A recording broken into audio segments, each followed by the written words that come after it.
Start. The learned counsel submitted that admittedly no internal development of the land was carried out by the petitioner. Full stop.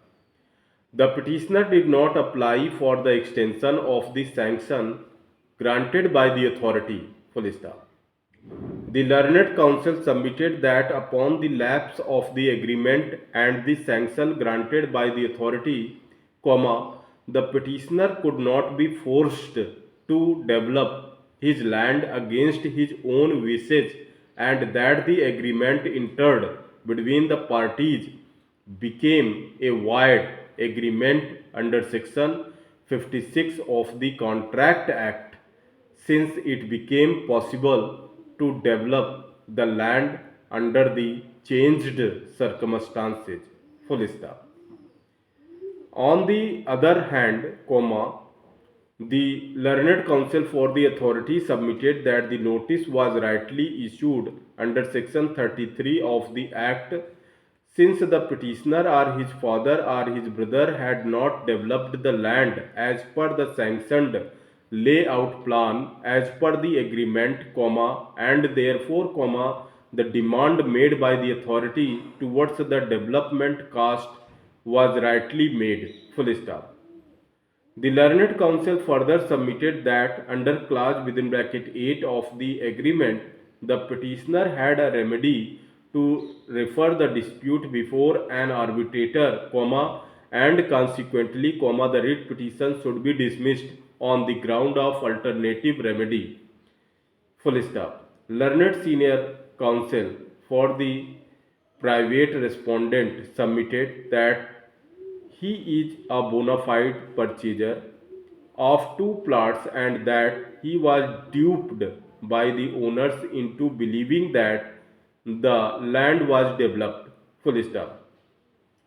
The learned counsel submitted that as per the agreement, the petitioner as well as the Varanasi Development Authority were duty bound to develop the land, and consequently, a direction should be issued to the petitioner or to the authority to develop the land as per the agreement and the sanctioned plan.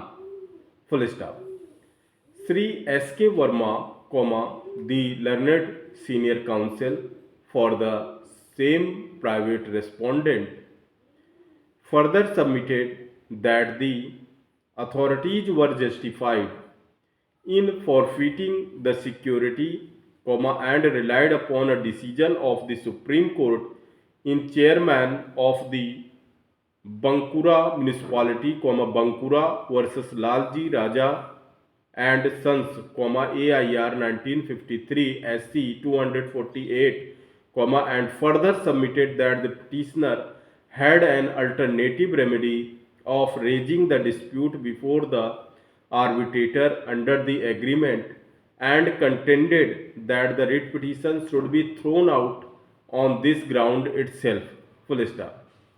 In rejoinder, Sri R. N. Singh, the learned senior counsel for the petitioner, submitted that the alternative remedy was not a bar and that the writ petition was entertained in the year 1999, and consequently, the said petition should not be thrown out after 10 years on the ground that the petitioner had an alternative remedy.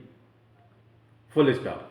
In support of his submission, the learned counsel has placed reliance on a decision of the Supreme Court in Dr. Balkrishna Agrawal versus State of UP and others, 1995, within bracket 1 SCC 614. Full stop.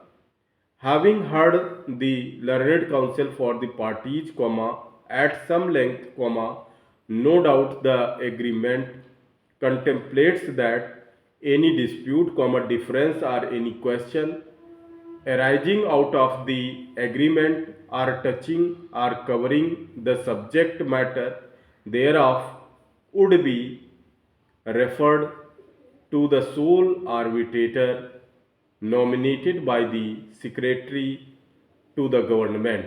Full stop.